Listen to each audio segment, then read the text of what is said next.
Here's something that might sound wrong at first. The Honda Rebel 250 isn't slow because it's weak, it's slow because it refuses to rush you. That thought hit me the first time I really compared the Rebel 250 to modern beginner bikes. On paper, it looks outdated.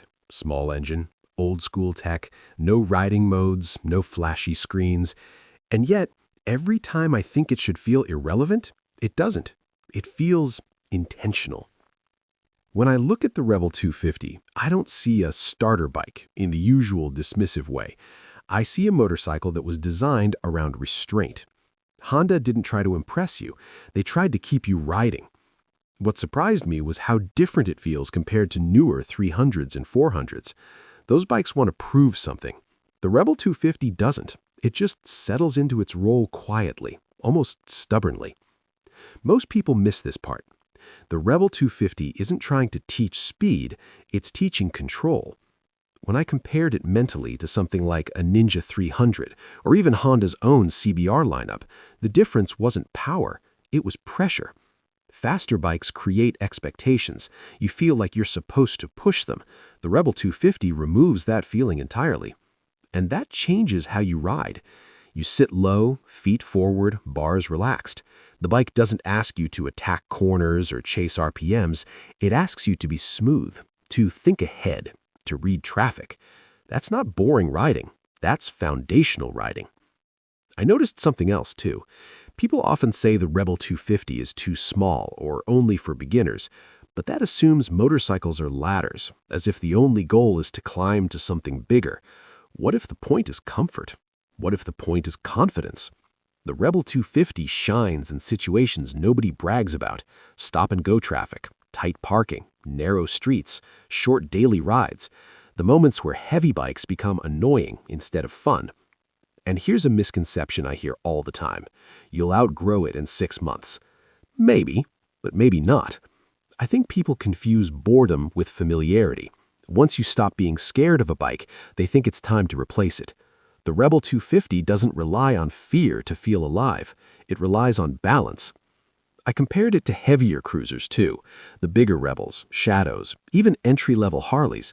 They all add weight, torque, and presence, but they also add mental load. The Rebel 250 feels invisible in the best way. You don't wrestle it, you guide it. One thing that genuinely surprised me was how forgiving the engine feels. It doesn't punish bad throttle input. It doesn't jerk you around at low speeds. Stall risk is low. That matters more than spec sheets ever admit. Most people shopping bikes obsess over horsepower numbers, but horsepower doesn't help you when you're learning clutch control at a traffic light. The Rebel 250 understands that moment perfectly. Here's a practical takeaway that rarely gets mentioned. If you're a new rider, this bike teaches you to look far ahead, not rely on acceleration to fix mistakes. You learn lane positioning, braking timing, and smooth roll-on, skills that transfer to every motorcycle after. And if you're an experienced rider, it reminds you how little you actually need. I've noticed experienced riders who hop on smaller bikes often smile more, not because the bike is thrilling, but because it's honest. The Rebel 250 has no ego, and riding it feels oddly freeing. Now, let's talk about the design, because this is where opinions split. Some people call it plain. I think it's timeless. The Rebel 250 doesn't chase trends. It looks like a motorcycle, full stop. No aggressive angles, no forced attitude, just clean lines and a low-slung stance. That simplicity also makes it approachable. You don't feel like you need a certain personality to ride it. It doesn't try to define you, you define the ride.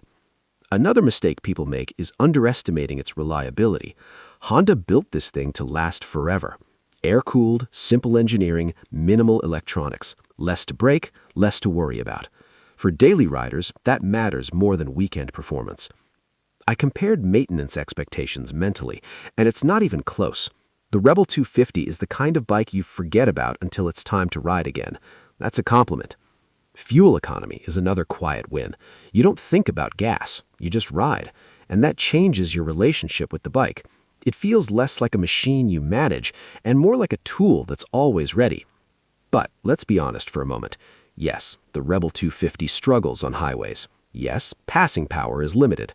Yes, if your riding world is all open roads and long distances, this may frustrate you. The key is honesty.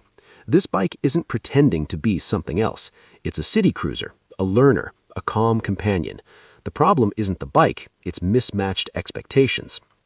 Here's a question worth asking. Do you want a motorcycle that excites you for 10 minutes or one that feels right every day? The Rebel 250 quietly chooses the second option, and maybe that's why it doesn't dominate headlines. It doesn't create drama, it creates consistency. In a world obsessed with more, the Rebel 250 is comfortable with enough. What I personally respect most about this bike is that it doesn't rush your journey. It doesn't shame you for staying where you are. It lets you grow at your own pace. That's rare. When I think about the Rebel 250 now, I don't think about engine size or top speed. I think about calm mornings, easy starts, and rides that don't demand anything from me. And honestly, that might be the most underrated kind of motorcycle there is.